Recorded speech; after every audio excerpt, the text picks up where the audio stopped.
The palace was burning.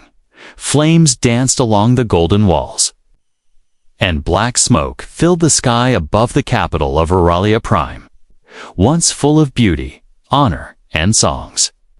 The alien kingdom now echoed with screams and explosions. Princess Alira ran barefoot through the smoke, her long royal gown torn, her face covered in dirt and fear. The guards who had once bowed before her were now lying dead, some crushed by falling beams, others cut down by the enemy. She was alone.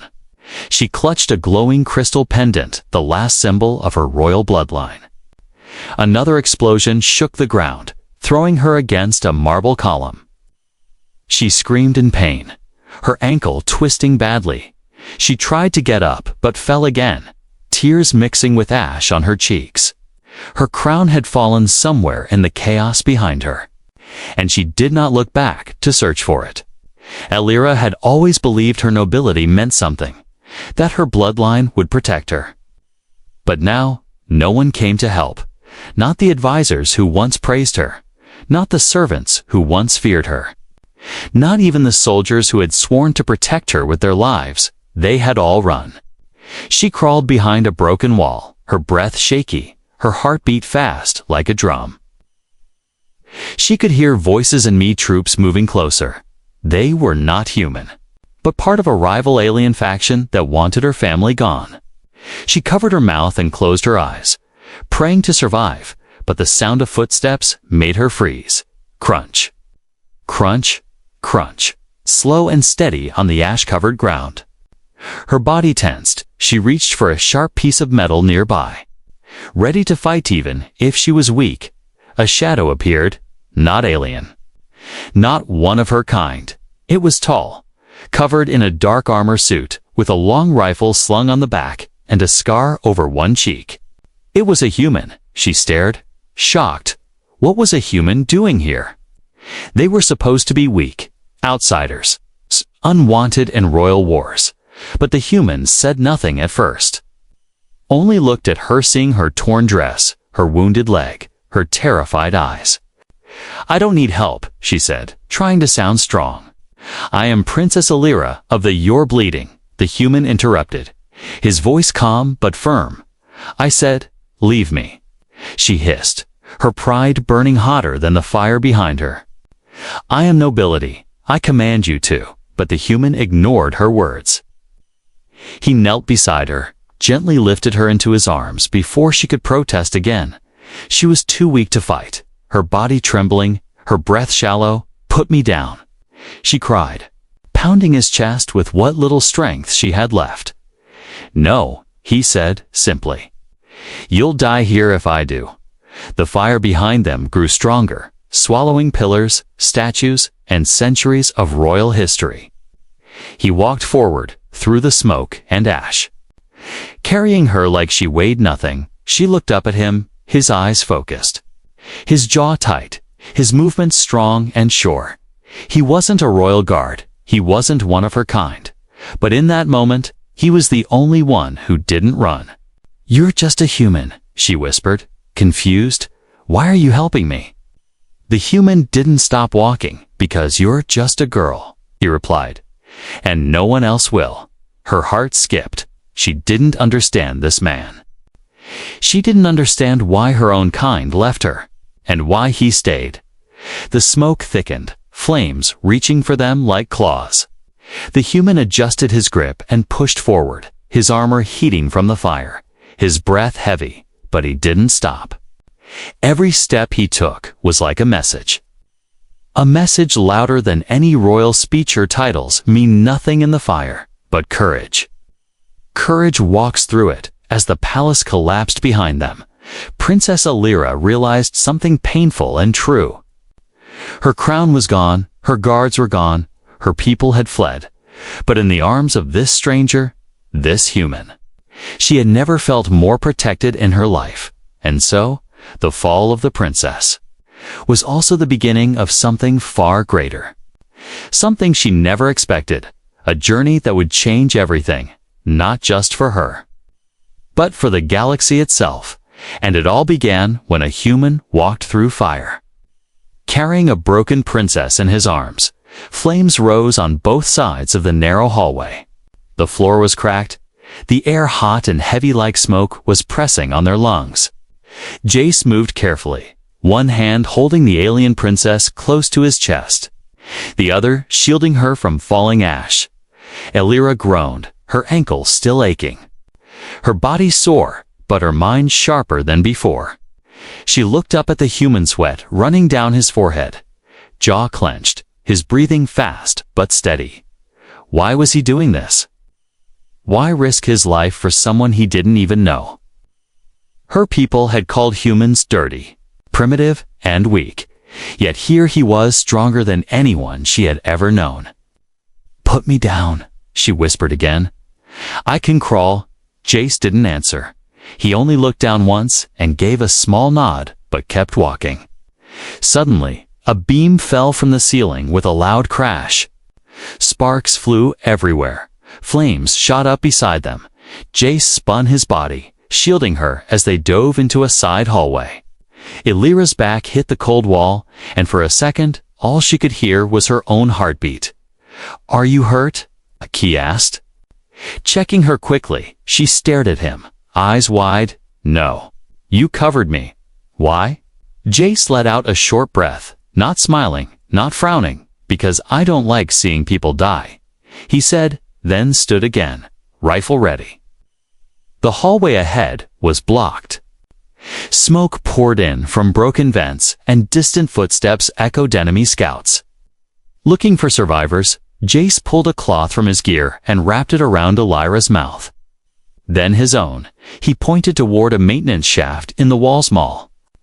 Dusty, almost invisible in the firelight. "That way," he whispered. "It'll take us under the barracks." Elira nodded, suddenly trusting him more than her own generals. He helped her inside first, then followed, dragging the panel shut behind them. Inside the shaft, it was tight and dark. They crawled slowly, their knees scraping metal. The sound of their breath, the only noise in the silence. Elira could feel his body just inches behind hers. Even through the heat and fear, she felt strangely safe. After a long crawl, they dropped into an old storage chamber.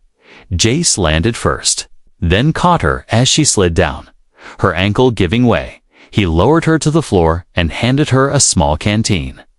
She drank and looked at him, noticing his arm was bleeding from the fall. "You're hurt," she said softly. He shrugged. "I've been worse." She reached for his arm and tore a piece of her dress.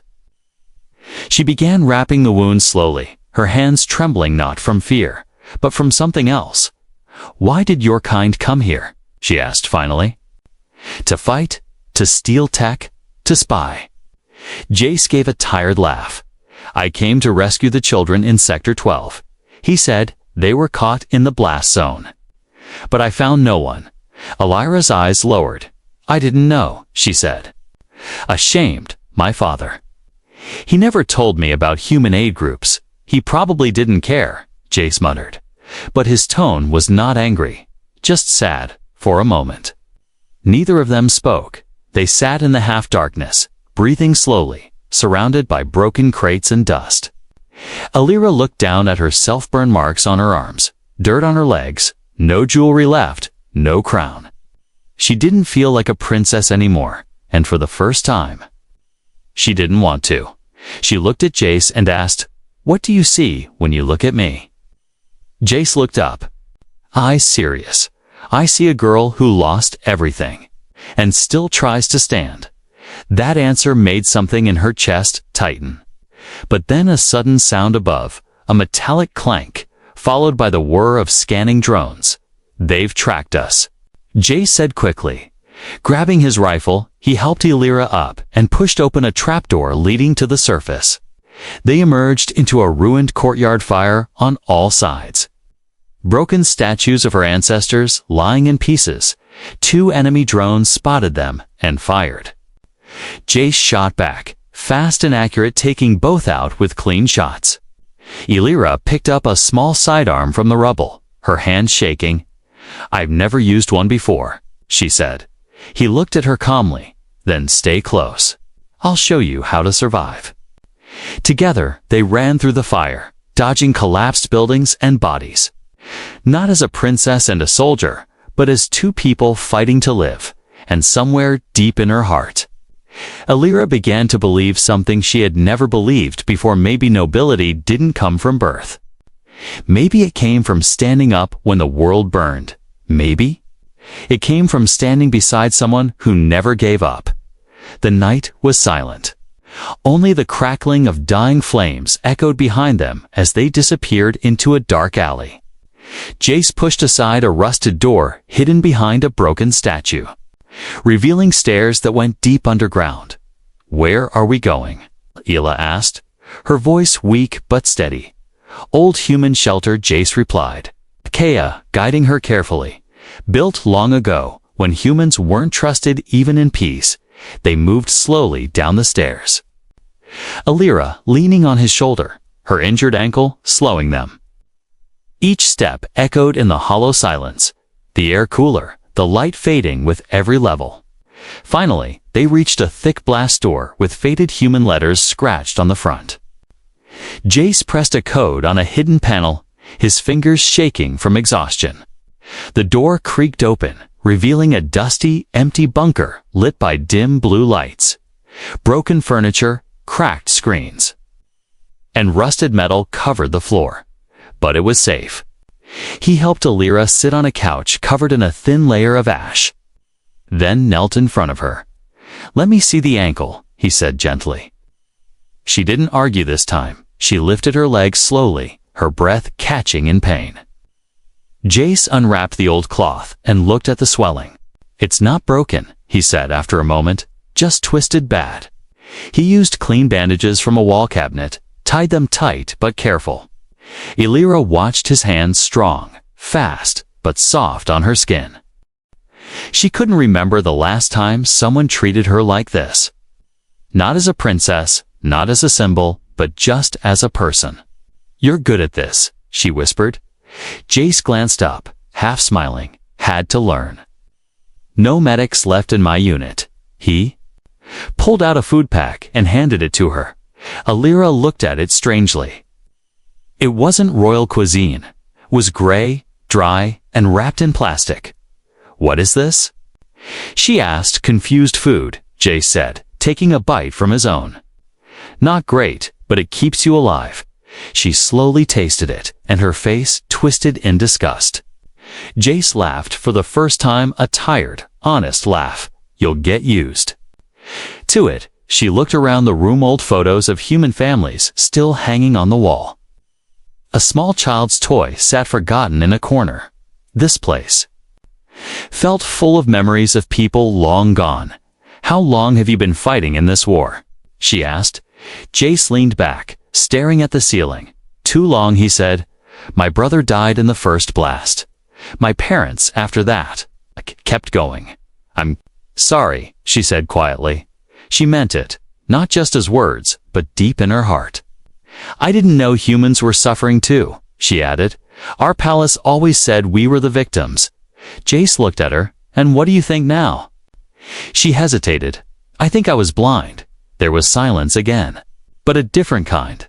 A silence where two enemies stop being enemies. A silence where pain is shared without words. Then, without warning, the lights flickered. A faint alarm buzzed in the far corner of the room. Jace jumped up, grabbing his rifle. Alira looked alarmed. "What is it?" "Motion sensors," he said, checking the panel. "Someone's coming down the stairwell." Alira stood, wobbling on her foot. "I'll help," she said, picking up a metal rod. Jace turned to her. "You sure?" She nodded. "I'm tired of hiding." They stood together behind a makeshift barricade. Hearts pounding, breath quiet. The door creaked. A shadow moved in the hall. Jace raised his weapon, and then lowered it. It was a wounded human old man with a cracked helmet and burns on his arms. He collapsed at the door. Jace ran to him and helped him inside. Alira brought water. They laid him on a mattress and listened as he spoke weakly. "There are others, trapped, children, near the ruins." Jace clenched his fists. Elira looked at him. "You want to help them?" she said softly. He nodded, of course. Then she said the words that changed everything. "Then I'll go." "With you," Jace stared at her. "You can't even walk right." "I'll manage," she said. "If children are out there, I want to help too."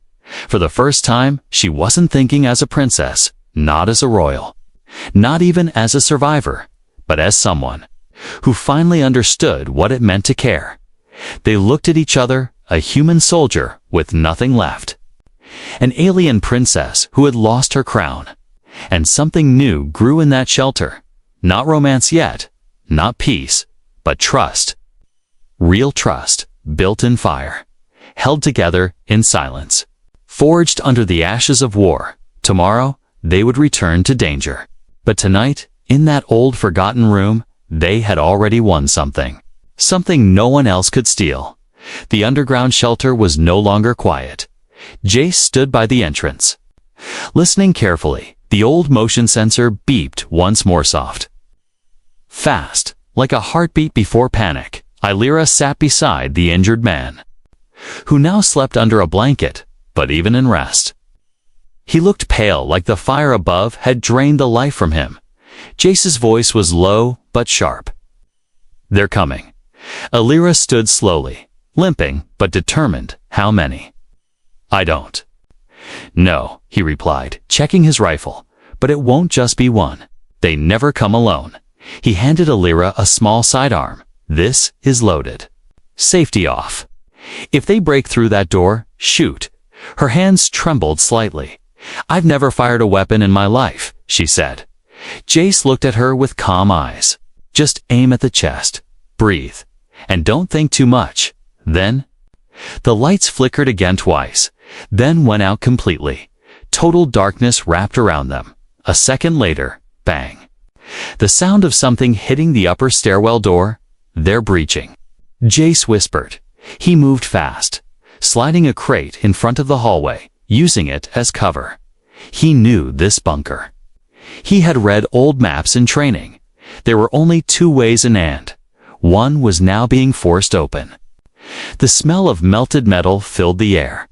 Sparks sprayed down the stairs like angry fireflies. Elira crouched behind a broken table, heart pounding, hands sweating on the small gun.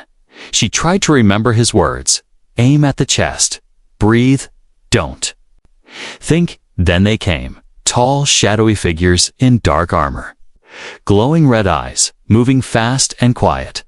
Enemy scouts, built for killing and silence. Not one or two, 5. Jace opened fire. Pop, pop, pop. 3 shots echoed in the darkness. 1 enemy fell. 2 ducked behind pillars. They returned fire-blue plasma bolts, lighting up the room like lightning. Crates exploded. Metal screamed. Jace grunted as a shot grazed his arm. He rolled behind another crate and reloaded Elira. "Now," he shouted. Her hands froze just for a second. Then she pulled the trigger. The gun kicked in her grip. Her shot hit the wall. She closed her eyes, focused. Breathed again. The second shot hit. One of the attackers dropped, sparks flying. From his armor, Jace noticed, smiled. "Nice shot, Princess." More fire rained down. Elira dove beside him. Both of them crouched, their backs against the same crate. "I'm out," she whispered. Holding up the empty weapon, Jace handed her a new one. "You reload like you were born with this?" "No, I reload like I don't want to die," she replied with a nervous smirk. Suddenly, the last attacker jumped from the stairs. Landing right in front of them, weapon raised, Elira screamed. Jace swung his rifle butt too late. Then, a loud thud, the enemy collapsed to the ground. A broken metal pipe sticking out of his back, behind him, stood the injured old man, shaking, bleeding, but alive. "You to make too much noise." He coughed, collapsing again to the floor. Jace rushed to him, checking his pulse. "He's alive," he said. Elira knelt beside him, her face full of awe. "He saved us." They patched him up quickly, using the last of the clean bandages. The shelter smelled like burnt metal and gunpowder, but they had survived as they cleaned the mess. Elira sat beside Jace, their backs touching, breathing heavy. She spoke softly. "Do you think I could have done this alone?" Jace looked at her. "No," he said honestly, "but neither could I." She smiled, tired but proud. "That was the first time I fought for someone. Not for a crown, but for a person you're learning," Jace said. "You're not just royalty anymore. You're real now." Then a small beep came from the far console. A broken screen lit up, showing a faint signal. Jace rushed over. Reading the text, a supply drop, scheduled for sunrise. 3 miles north, near the ruins, Elira stood slowly, her legs still stiff.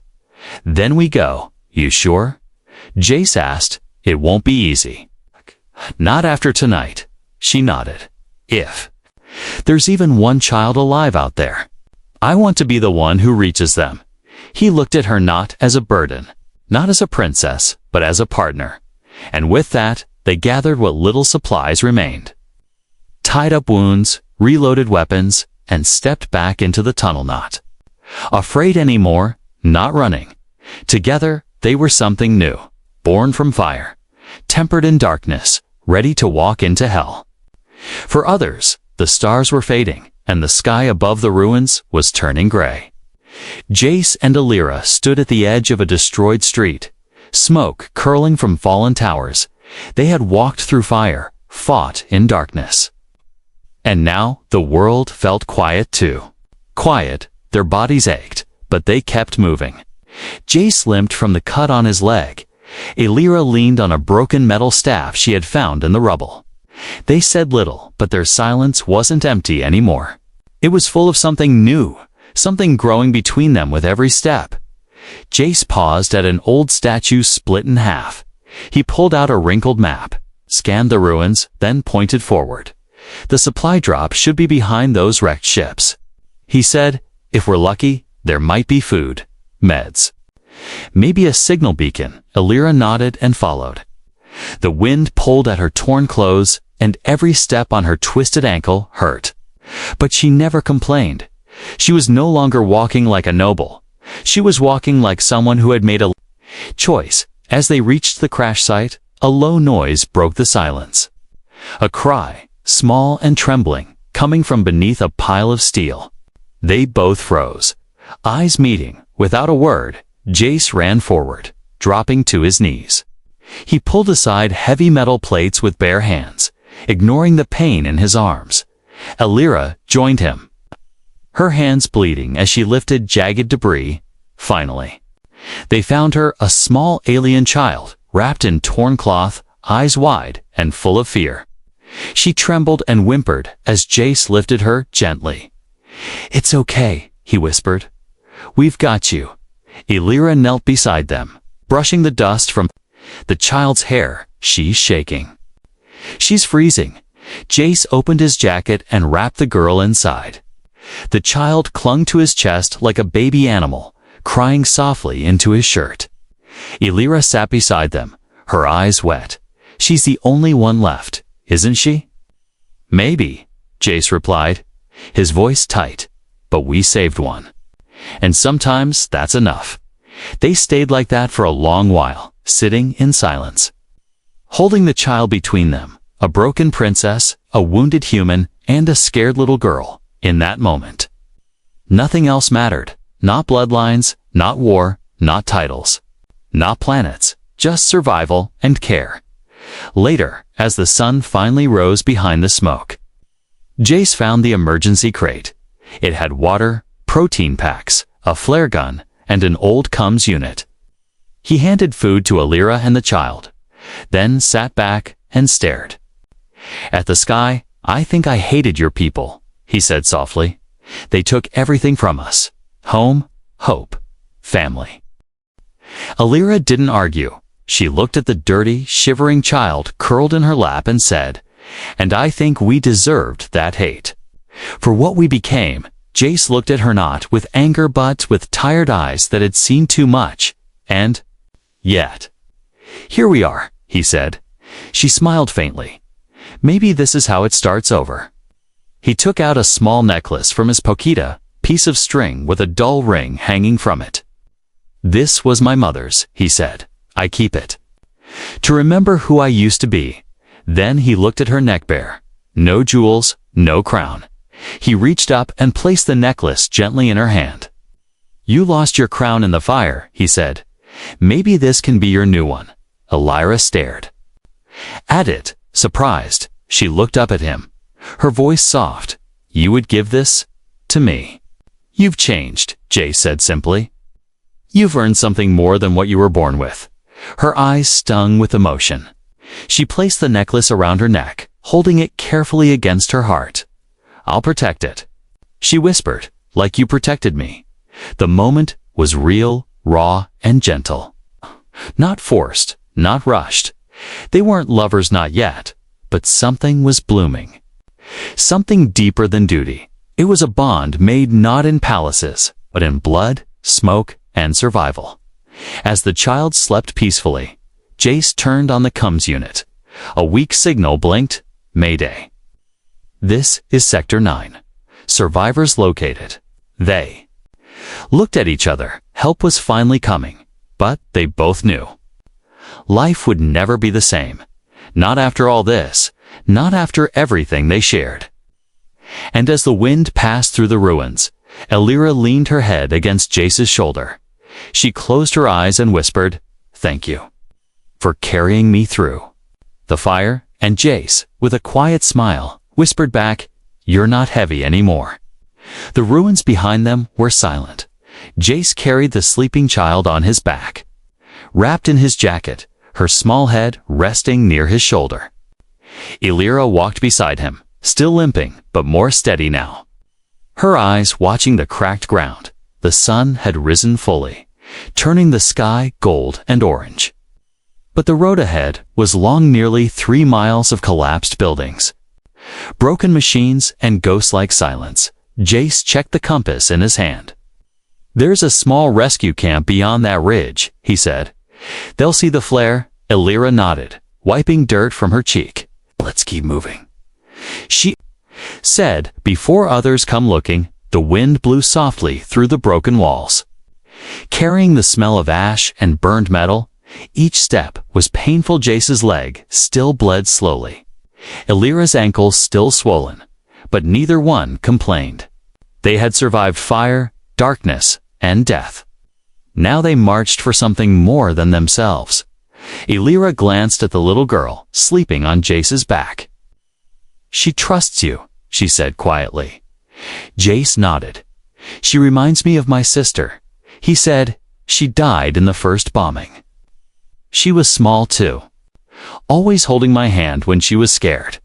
Elira looked at him, surprised by the softness in his voice. I'm sorry, she said. Your people didn't deserve this. We all lost someone, Jace said. That's the wars only. Promise. They stopped for a moment near a broken fountain, where a few drops of water still trickled down a cracked stone. Jace let the girl drink first, holding her gently, brushing dust from her face. Elira watched silently, her heart tightening. He had lost so much, yet still cared for others, like a protector, like a father, like more than just a soldier. She sat beside him and spoke quietly. If I had met you before the war, I might have hated you. He looked at her and smiled, not offended. And I would have thought you were just another spoiled noble. They both laughed. The sound small but honest. For the first time in days, the air felt lighter. But peace didn't last long. A sound cracked through the stillness. A low mechanical growl, distant but moving fast. Jace stood quickly, scanning the horizon. Recon drone, he said. Heavy one. Not friendly. Elira's heart jumped. But we're out in the open, she said. No place to hide. Jace knelt, placed the girl in Elira's arms, and pointed to an old crater nearby. Get in there and stay low, he said. I'll draw it away. No, Elira shouted. You're hurt. You won't make it. I'll make it far enough, Jace said, loading his rifle. I've done this before. Elira grabbed his arm, her voice shaking. "I won't let you die." For us, he looked her in the eyes, firm, gentle, honest. "I'd rather die standing than let them take you again." She held his gaze. Then slowly nodded. "Then we fight together." He blinked, surprised, then smiled. "Now that sounds like a warrior." They slid into the crater, hiding behind large stones as the drone came closer. Its legs pounded the ground like a monster. Its red sensor eye scanning side to side. Jace took position, breathing slowly. Elira kept the child close, hand trembling on the small pistol she'd learned to use just days ago. Then Jace fired, one loud shot hitting the drone's leg. Sparks flying, it turned fast, firing back. Dirt exploded around them. Rocks shattered. The child woke up crying. Elira shielded her, eyes burning with fear and fire. Jace kept shooting, dodging left, rolling into cover. "Come on," he shouted. "Come get me."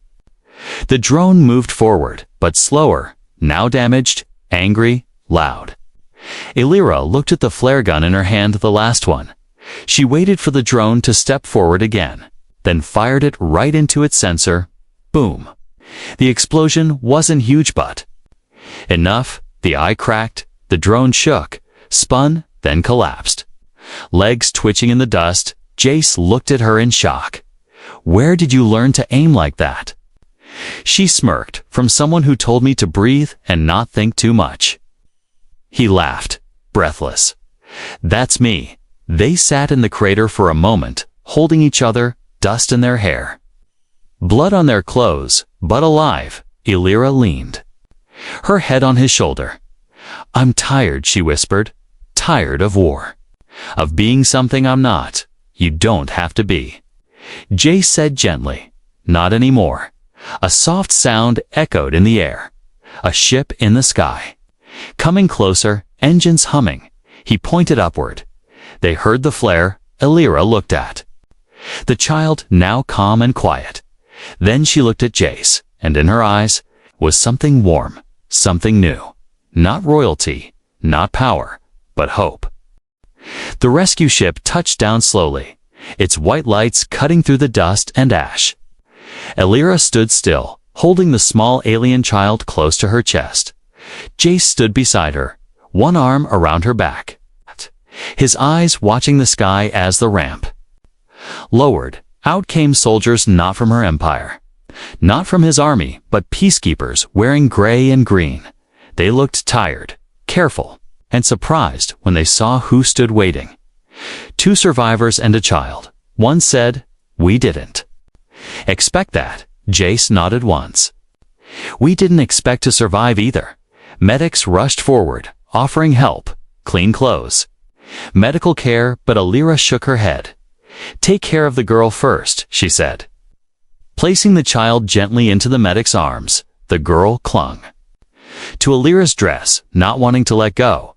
Elira kissed her forehead and whispered, "You're safe now." The girl finally relaxed, held close by the medic, who nodded respectfully. Jace watched the moment, then turned to Elira. "You're good with kids," he said softly. Elira gave a quiet smile. "I never had any. My world didn't think a warrior princess should be a mother." He looked at her with warm eyes. "You don't need a crown to be a good one." She looked down, touched the small necklace around her neck, the one Jace gave her in the ruins. It still hung there, simple and strong, and to her, it was worth more than all the gold her kingdom ever held. On board the rescue ship, they sat side by side on a bench as the engines hummed and the ship lifted into the sky. Through the small window, they watched the burning city grow smaller. Towers broken, statues fallen, streets cracked like old skin. Elira didn't cry. She had no tears left, but her hand found Jace's and held it tight. She wasn't a princess anymore, and that felt like freedom. Days passed. They were taken to a safe zone, a quiet place beyond the warfields, with green hills, clean water, and no weapons in sight. Jace healed slowly, his wounds closing under the sun and rest.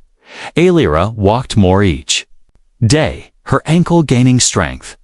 The child stayed with them, laughing now, running barefoot on the grass, her nightmares fading.